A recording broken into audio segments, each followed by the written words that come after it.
हमारे साथियों ने पुलिस की घेराबंदी को तोड़कर, घेराबंदी केवल फिजिकल नहीं होता है, सच्चाई का भी घेराबंदी करने का जो प्रयास किया दिल्ली पुलिस ने केंद्र गृह मंत्रालय के नेतृत्व में, कि 16 अप्रैल की जो घटनाएं हैं उसकी एक तरफा तस्वीर देश भर के सामने रखा जाए। दिल्ली के वाम दलों ने एक फैक्ट फाइंडिंग टीम तैयार करके तुरंत वहां जाकर इस झूठ का जो पुलंदा बनाया गया था उसको तोड़ने का एक बहुत अहम काम किया।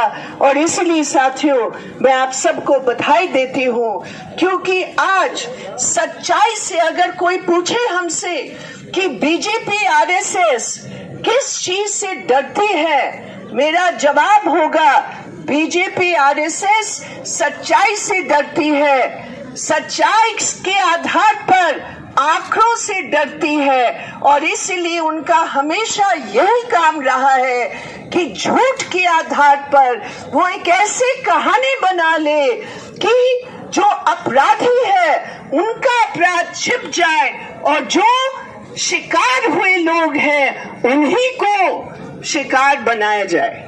भाजपा आरएसएस दंगाइयों को संरक्षण देना बंद करो।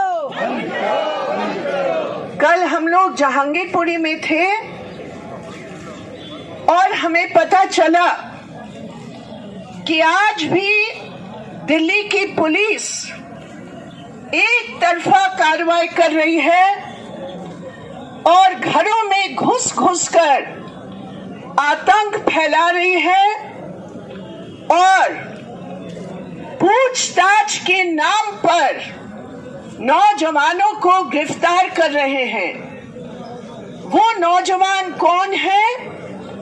वो नौजवान एक विशेष कम्युनिटी, अल्पसंख्यकों, एक धर्म में विश्वास करने वाले वो नौजवान हैं जो आज पूरे सी ब्लॉक में एक आतंक का माहौल बना हुआ है। हम लोग जो वामपंथी हैं, जो कम्युनिस्ट हैं, हम उन तमाम तत्वों के खिलाफ है, चाहे किसी भी धर्म के क्यों ना हो, जो दंगा फैलाते हैं। हम चाहते हैं कि पहचान करके, चिन्हित करके उनके खिलाफ सख्त से सख्त सजा हो। लेकिन आज क्या हो रहा है? आज कानून की धज्जियां उड़ाए जा रहे हैं।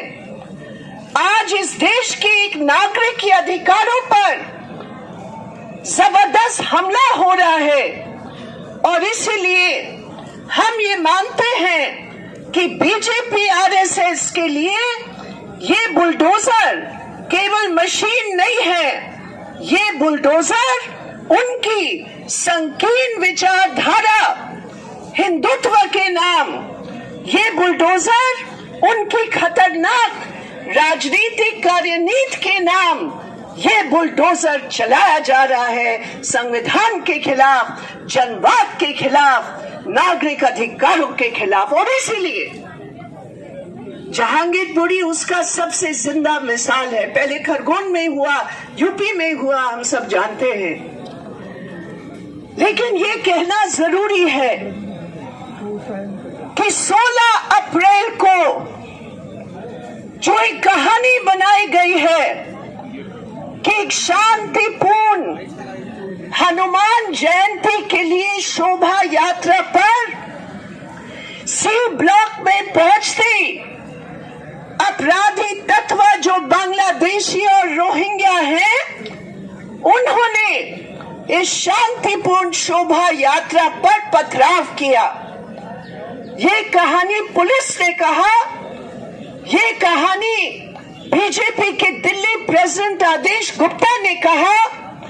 और सबसे खेद की बात है कि आप पार्टी जो यहाँ दिल्ली सरकार चलाती है, जिसका एमएलए जहांगीरपुरी में चुना हुआ एमएलए है, जो सी ब्लॉक के वोट की समर्थन से अन्य वोटों के साथ जो एमएलए बना है, आज वो पार्टी के मुख्यमंत्री दिल्ली में वो भी कहता है कि हाँ, पत्थर चलाने वालों पर सजा होनी चाहिए। ठीक है, पत्थर चलाने वालों पर सजा होनी चाहिए, लेकिन वो शोभा यात्रा के संबंध में पूरा खुलासा हो रहा है। हम लोग जब जाते हैं जहांगीरपुरी, जब तमाम कम्युनिटी के लोगों से बात करते, चाहे मुसलमान हो, हिंदू हो, सिख हो, पता चलता है कि 2 यात्राओं की पुलिस की इजाजत से शांतिपूर्ण तरीके से जहांगीरपुरी में अपने ब्लॉकों में घूमकर डिस्पर्स हो गए लगभग 3 साढ़े 3 बजे। उसके बाद बजरंग दल की युवा वाहिनी, विश्व हिंदू परिषद, उन्होंने बगैर पुलिस की इजाजत से इकट्ठे होकर मेन रोड पर नहीं चले, सी ब्लॉक की गली के अंदर जाकर, और वो तथाकथित शोभा यात्रा, मैं तथाकथित इसलिए कहती हूं, धर्म से उनका कोई मतलब नहीं था। हनुमान जयंती को मनाने का धार्मिक भावना से उनका कोई मतलब नहीं था। उन नौजवानों के हाथ में नंगी तलवार थे, उन नौजवानों के हाथ में बड़े बड़े लाठी थे, उन जवानों के साथ एक ऐसे डीजे था, और उसके आधार पर बहुत खतरनाक शांति तोड़ने वाले सांप्रदायिक नारे लगा रहे थे। और ठीक उस समय जब रोजा समाप्ति का समय है, जब लोग मस्जिद में जाएंगे प्रार्थना नमाज पढ़ने के लिए, उस समय ये गैर कानूनी हथियार बंद जुलूस मस्जिद पर पहुंचकर सड़क को ब्लॉक करके उकसाने वाले नारे, यहां मैं आपके इस मन से उन नारों का उच्चारण नहीं करना चाहती हूं, लेकिन जय श्री राम के साथ जो गंदे उकसाने वाले नारे मुसलमानों को टारगेट करके दिया गया, और जब बोला गया आप एक तरफ हो जाइए, वो नहीं हुए, और उसके बाद दोनों तरफ से जो कुछ हुआ आपके सामने है। लेकिन आप कारण नहीं ढूंढेंगे।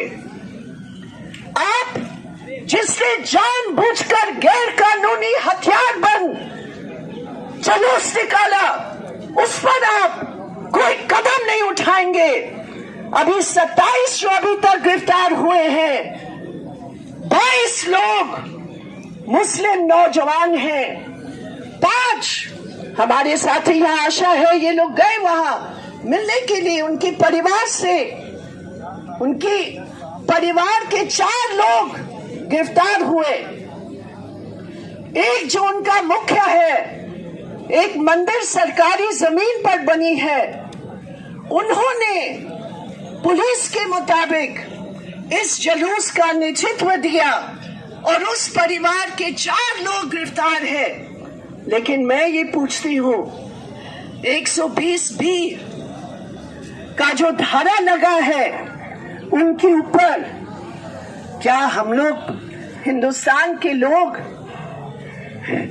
ऐसे कानून के हम ऐसे मूर्ख हैं कि हम ये विश्वास करेंगे कि 150 की भीड़ में, जिसमें 2 पिस्तौलधारी भी थे, आपने केवल 5 का नाम लेकर कंस्पिरेसी की बात की? पहले एफआईआर में बजरंग दल और विश्व हिंदू परिषद का नाम था, पुलिस ने हटा दिया। विश्व हिंदू परिषद का इलाके का नेता को गिरफ्तार किया, कुछ घंटों के अंदर जब धमकी विश्व हिंदू परिषद के बड़े नेताओं ने दिया पुलिस को, उनको तुरंत छोड़ दिया। ये नहीं हो सकता। दिल्ली पुलिस मुर्दाबाद। और उसके बाद 20 तारीख की घटना, साथियों आप सोचिए, आप जो जहांगीरपुरी जानते हैं, हर ब्लॉक में गरीब लोग हैं जो अपने मकानों के साथ दुकान चलाते हैं। कोई खोखा लगाया हुआ है, कोई रेड़ी के साथ वहां खड़ी है औरत। तमाम इलाके में फैक्ट्री बंद पड़े हैं, कोई रोजगार नहीं है।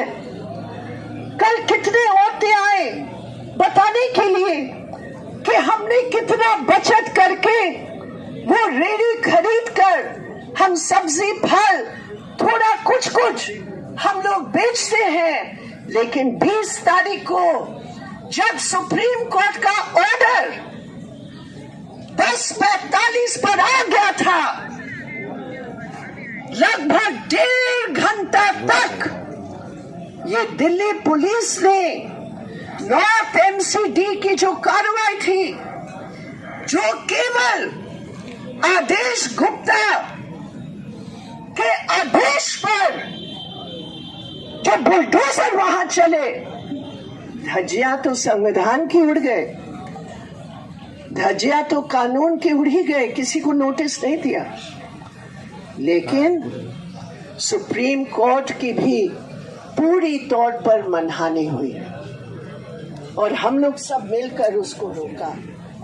लेकिन मेरे प्रिय साथियों, लगभग 120 परिवार हैं जो सीधे तौर पर प्रभावित हैं। उनमें से अधिकतर महिलाएं हैं जो घर को चलाते हैं, और इसके साथ साथ उस पूरे सी ब्लॉक में जीविका पर एक रोकथाम है, क्योंकि बैरिकेडिंग के बाद लोग डर रहे हैं कि हम अगर बाहर निकलेंगे तो एक बार फिर पता नहीं हमें क्या मुकाबला करना पड़ेगा। लोगों से नहीं, जनता से नहीं, सबसे जो हमारे लिए प्रेरणा देने वाली बात है कि कुछ ये गुंडे तबके जो संघ परिवार के लोग हैं, उनको छोड़कर आम जहांगीरपुरी के निवासी सद्भाव चाहते हैं। मेरे प्रिय साथियों, उन्होंने कहा हम लोग हमेशा एक साथ रहे हैं। जो एक दुकानदार का लूट हुआ हरियाणा का है, उसने हमें कल बताया कि दीदी एक तरफ मुसलमान है, एक तरफ हिंदू है। हमने कभी भी उनको हिंदू मुसलमान के रूप में नहीं देखा। ये मेरे ग्राहक है और हमेशा एक होकर, चाहे हम कोई भी हो, हम लोग सब गरीब हैं, मेहनत करके हम अपनी दुकान को चला रहे हैं। ये क्या हुआ, ये क्यों हुआ?